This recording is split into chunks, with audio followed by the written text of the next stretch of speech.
Warhammer 40,000 is a universe where the standard issue infantry weapon fires mass reactive explosive rounds, where tanks carry cannons that would qualify as strategic weapons in any other setting, and where the baseline for military power starts at a level most science fiction considers an endgame. The super weapons operate above even that. Here is every one of them, explained. Let's break this down. Virus bombs. They kill everything that breathes, grows, crawls, or photosynthesizes, and they do it in minutes. The Life Eater virus is a genetically engineered pathogen designed by the Imperium's bioweaponeers to be the most efficient extermination tool ever created by human hands. When a virus bomb detonates in a planet's atmosphere, the pathogen disperses globally at a rate that outruns wind patterns, carried not by air currents but by its own exponential replication cycle. Every organism the virus contacts begins to decompose. Not die. Decompose. The cellular structure is broken down at the molecular level, reducing flesh, wood, soil bacteria, plankton, fungal networks, and every other organic structure on the planet to an undifferentiated biological sludge. Forests liquefy. Oceans turn to soup. Cities become lakes of what used to be people. The process takes minutes for surface life and hours for subsurface organisms. The virus can penetrate power armor. It can breach sealed bunkers. It can enter rebreather systems. The only reliable defense is a fully sealed void-rated environment with its own independent atmosphere. The decomposition produces a byproduct that elevates the virus from a biological weapon to an atmospheric one. The rapid breakdown of organic matter releases staggering quantities of flammable gas, methane, and hydrogen in concentrations that turn the planet's entire atmosphere into a fuel-air mixture waiting for ignition. When the gas reaches critical density, it detonates, sometimes spontaneously, sometimes with the deliberate insertion of an incendiary device. The resulting firestorm consumes the planet's entire atmosphere, searing the surface to bare rock and burning away every trace of oxygen. What remains is a dead world. No atmosphere, no biosphere, no water, nothing. The virus was used most infamously at Isstvan III, where Horus Lupercal deployed it against his own loyalist space marines at the start of the Horus Heresy. 4 legions worth of loyal warriors were killed in a single bombardment, their bodies dissolved and then incinerated alongside the planet's entire civilian population. The virus does not distinguish between friend and enemy. It does not distinguish between soldier and child. It kills everything biological with perfect equality, and the fire that follows kills everything the virus missed. Virus bombs are the Imperium's oldest and most horrifying Exterminatus weapon, and their use has been heavily restricted since the heresy. The restriction is not moral, it is practical. The virus is too effective. Once deployed, it cannot be stopped, contained, or directed, and the planet it hits is rendered permanently uninhabitable. The Imperium prefers its Exterminatus weapons to leave the possibility of future recolonization. Virus bombs do not. Cyclonic Torpedoes. They are the Imperium's standard issue planet killer, and the word standard in that sentence should terrify you. A cyclonic torpedo is a specialized munition designed for orbital deployment during an Exterminatus action, and the category encompasses a range of warhead types united by a single operational goal: kill the surface. Every torpedo in the cyclonic category is designed to scour a planet's biosphere through overwhelming energetic release, whether that release takes the form of nucleonic fire, raw plasma, or concentrated thermonuclear detonation. The most common variant carries a plasma warhead that detonates in the upper atmosphere, releasing a cascade of superheated plasma that washes across the planetary surface at hypersonic speeds, boiling oceans, melting rock, and incinerating everything above and below ground to a depth determined by the warhead's yield. Multiple torpedoes are typically deployed in a coordinated barrage, their detonations overlapping to ensure complete coverage. No continent is spared, no bunker is deep enough. The heat alone penetrates kilometers into the crust, sterilizing underground facilities, tunnel networks, and any subterranean population that believed depth would protect them. Cyclonic torpedoes are carried by Imperial Navy capital ships, inquisitorial warships, and certain Adeptus Astartes battle barges. The authority to deploy them is restricted to Inquisitors, Chapter Masters, Lord High Admirals, and Lord Commanders. Though the circumstances under which each of these authorities may act without consultation from higher command, are deliberately ambiguous in the lore. The ambiguity is intentional. The Imperium wants its commanders to be able to destroy a planet quickly when the situation demands it, without waiting for bureaucratic approval from a government that communicates across light years using psychic screaming. Cyclonic torpedoes are the Exterminatus weapon of choice for the modern Imperium because they are efficient, reliable, and leave the possibility, however slim, of future reclamation. A virus-bombed world is biologically dead forever. A cyclonically bombarded world is scorched to bedrock but can theoretically be recolonized once the surface cools and the atmosphere is artificially regenerated. If you're enjoying this so far, hit the subscribe button and leave a comment with the super weapon you think is the most terrifying. Let us get back into it. 2-stage cyclonic torpedoes. Standard cyclonic torpedoes kill the surface. 2-stage cyclonic torpedoes kill the planet.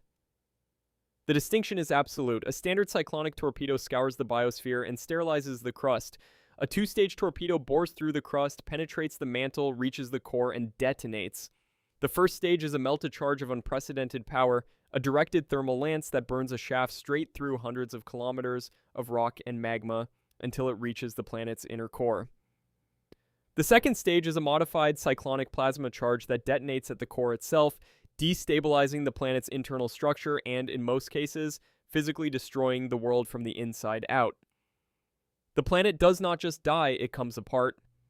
The crust fractures, the mantle erupts through the fractures, the core detonation sends shockwaves radiating outward that shatter continental plates into fragments that drift apart in the vacuum left by the dispersing atmosphere. What remains is an asteroid field where a world used to be.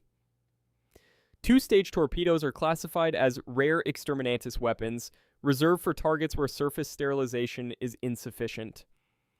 Their primary use case is against Necron tomb worlds, planets where the enemy is not on the surface but beneath it, entombed in stasis vaults and subterranean complexes that standard cyclonic torpedoes cannot reach.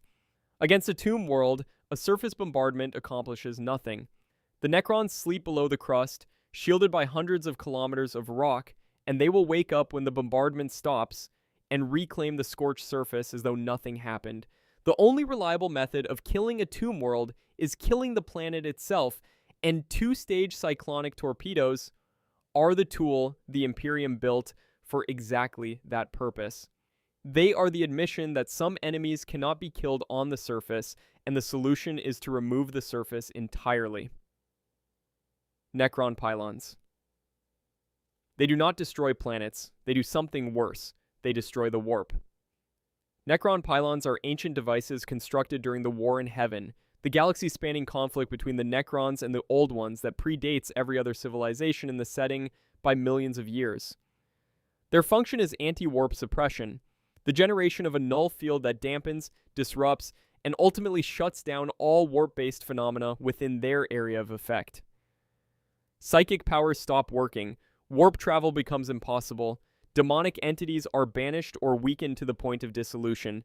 The Immaterium itself recoils from the Pylon's field as though the device is poison to the very fabric of unreality. The implications of this capability are staggering. The Imperium's entire civilization depends on the warp. The Astronomicon, the psychic beacon that allows Imperial ships to navigate warp space, is a warp phenomenon. The Golden Throne that sustains the Emperor is a warp device. Astropathic communication, the Imperium's only method of faster-than-light messaging, is psychic. If Necron Pylons were deployed at sufficient density across a wide enough area, they would not just suppress enemy psychers. They would cut the Imperium's communications, navigation, and interstellar travel simultaneously, reducing the galaxy's dominant civilization to a collection of isolated worlds that cannot speak to each other, cannot reach each other, and cannot coordinate a response. The Pylons on Cadia were the most famous examples. They had been holding the Eye of Terror partially closed for millennia, and their destruction during the 13th Black Crusade is what allowed the Great Rift to tear the galaxy in half. The Necron Pylons are not a weapon in the traditional sense. They are a strategic capability that rewrites the rules of engagement for every faction that relies on the warp, which is every faction in the setting except the Necrons themselves. The Aeonic Orb. The Necrons put a star in a box and gave it wheels. The Aeonic Orb is a battlefield-scale weapon system created during the War in Heaven, and its design principle is elemental in the most literal sense. It contains a compressed star held in stasis within a necrodermis shell through dimensional compression technology that the Imperium cannot replicate, cannot understand, and cannot defend against. When deployed, the Aeonic Orb is positioned at a strategic point on the battlefield. Its shields are lowered selectively, allowing the operators to direct the star's output at chosen targets.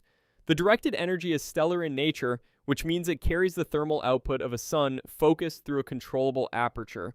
Anything within the beam's path is vaporized instantly. Armor, fortifications, titans, continents, anything. The weapon does not care about material strength, energy shields, or psychic defenses. It is a star. Stars do not negotiate with armor values. The risk of the Aeonic Orb is its instability.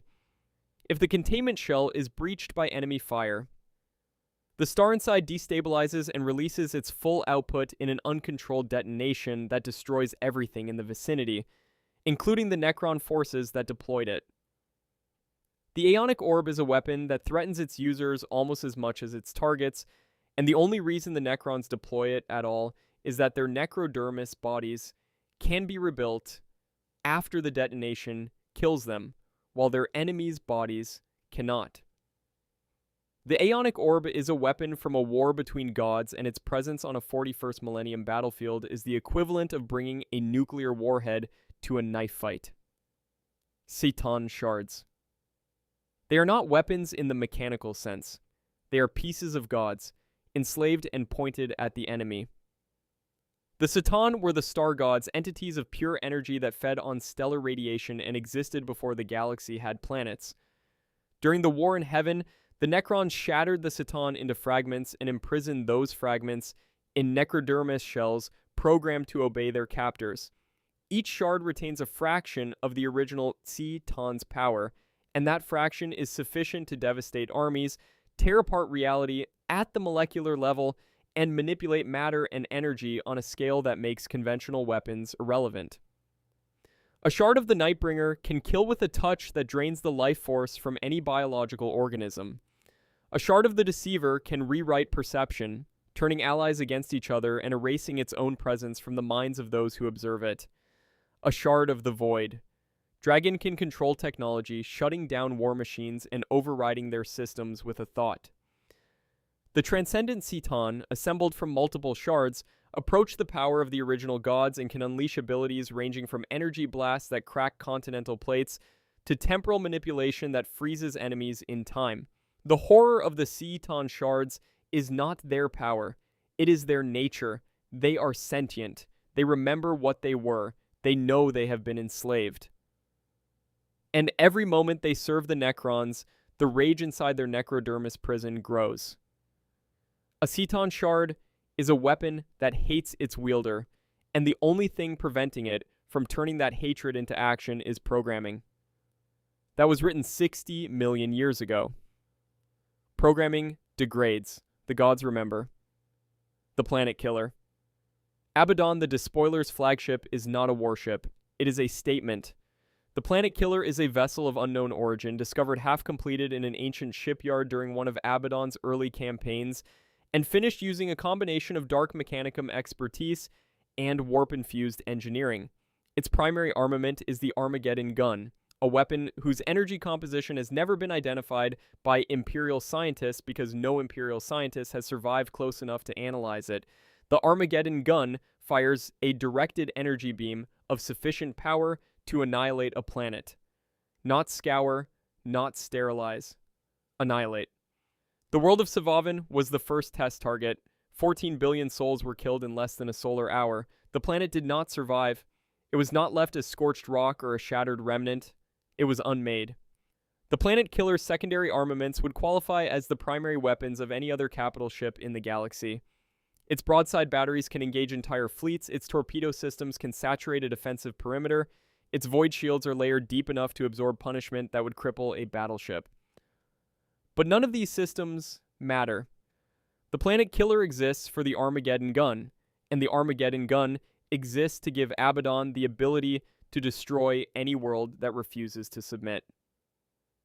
The weapon is a negotiating tool. Surrender or cease to exist.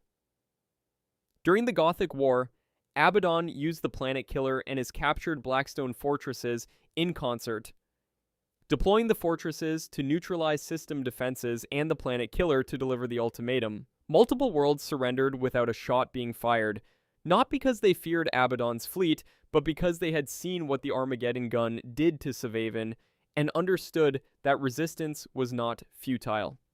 It was extinct. The World Engine. It is a planet, a Necron planet, a planet that moves, that fights, and that kills other planets.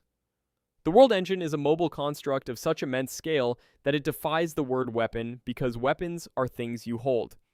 Nobody holds the World Engine. It holds everything else. The construct is planet-sized, housing a civilization's worth of Necron forces within its hollow interior and projecting a defensive screen that interferes with all remote and electronic systems within its operational radius. Hundreds of Night Scythes and Doom Scythes provide air superiority around its perimeter, and its primary weapon, a massive Gauss annihilator mounted along its equator, can eliminate capital ships with a single discharge. The World Engine does not orbit a star. It travels between systems under its own power, arriving in a target system and systematically consuming everything it encounters. Worlds are stripped of resources, fleets are destroyed, populations are exterminated, and the engine moves on to the next system, leaving nothing behind but debris fields and silence. The Imperium encountered the World Engine during a campaign that required an extraordinary response.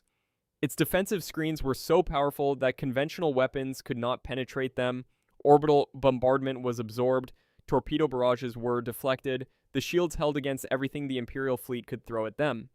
The only thing that breached the World Engine's defenses was the deliberate ramming of an Astartes battle barge, a vessel crewed by Space Marines who knew that the collision would kill them, but that the momentary shield disruption would allow the strike force behind them to land on the engine's surface and destroy its power systems from within. The World Engine is proof that the Necrons built weapons during the war in heaven that the 41st millennium cannot answer with anything short of suicidal sacrifice. The Blackstone Fortresses. There are 6 known, and their power scales exponentially with cooperation. A single Blackstone Fortress is a space station of immense size and unknown origin, capable of projecting energy beams powerful enough to devastate entire fleets and annihilate orbital defenses. 2 Blackstone Fortresses operating in unison can destroy a planet. 3 can destabilize a star, causing it to go supernova and obliterating every world in the system. The Blackstone Fortresses are also known by their Eldar designation, the Talismans of Vol, named for the Eldar Smith god, and their true origin predates both the Imperium and the Eldar civilization. They are believed to have been constructed during the war in heaven as weapons against the C'tan, and their energy output operates on a frequency specifically calibrated to disrupt entities of pure energy, which is exactly what the Star Gods are. During the Gothic War, Abaddon the Despoiler captured 2 Blackstone Fortresses using the Chaos artifact known as the Hand of Darkness. He turned them against the Imperium, using their combined energy beams to strip the atmosphere from the world of Polaris II in a single discharge. The battleship Vindictive was caught in the beam's path and was vaporized instantly, her void shields overloading and her outer hull disappearing in a microsecond. The destructive potential of the fortresses operating together was later demonstrated when Abaddon directed 3 of them against the Tarantus star, triggering a supernova that destroyed the system and sealed the warp jump point the Imperium was planning to use for a counter-invasion. The Blackstone Fortresses are the franchise's most strategically significant superweapon because their power is scalable. 1 is a fleet destroyer, 2 are a planet killer, 3 are a star killer. And the lore implies that all 6, operating in concert, could project enough energy to wound a C'tan, which places their theoretical maximum output at the level of the war in heaven itself. The Celestial Orrery. It is not a weapon, it is a model of the galaxy, and it is the most dangerous object in the Warhammer 40,000 universe precisely because of that distinction. The Celestial Orrery sits at the heart of the Necron Crownworld of Thanatos, constructed by the artisans of the Orosuskar dynasty long before the war in heaven. It is a web of holograms and necrodermis, with every tiny floating light representing a real star in the real galaxy. The record is complete. Every star, every system, every world is represented in the Orrery's matrix, and the representation is not passive. It is active. The Orrery is linked to reality. What happens to the model happens to the galaxy. Extinguish a light in the Orrery, and the corresponding star undergoes a supernova millennia before its natural time, destroying every world that orbits it. Move a light, and the corresponding star moves. The Orrery does not simulate the galaxy. It is the galaxy, compressed into a chamber, manipulatable by anyone who stands before it and knows which light to touch. The Royal Court of Thanatos understands the horror of what they possess. They see themselves as gardeners of creation, pruning the galaxy with precision and restraint, extinguishing only those stars whose survival would disrupt the natural order. But the power the Orrery represents has made Thanatos a target. Rival Necron dynasties fight wars on the Crownworld's surface, each one trying to seize control of a device that would make them the most powerful entity in the galaxy. The Celestial Orrery is the ultimate weapon because it is not a weapon at all. It is a tool. Weapons destroy targets. The Orrery destroys star systems. Weapons are aimed. The Orrery is touched. Weapons have a yield. The Orrery's yield is the supernova of a real star and the death of every world that circles it. There is no defense against the Celestial Orrery because there is no attack to defend against. A light goes out, a star dies, and the galaxy is one system smaller, adjusted by a hand that was old before the Imperium was born, in a chamber that no living human has ever seen, and that is every super weapon in Warhammer 40,000, from a virus that dissolves a planet's biology in minutes to a model of the galaxy that can extinguish stars with a touch. They span every faction, every era, and every scale of destruction the setting has ever imagined. The Imperium kills planets with torpedoes because it has to. Chaos kills planets with a gun because it wants to. The Necrons kill stars because they can. And somewhere beneath the surface of Thanatos, a small light flickers in a chamber that contains every star humanity has ever seen, held in place by a hand that considers the entire species a minor inconvenience in a garden that needs pruning. The grim darkness of the far future is not defined by the wars being fought.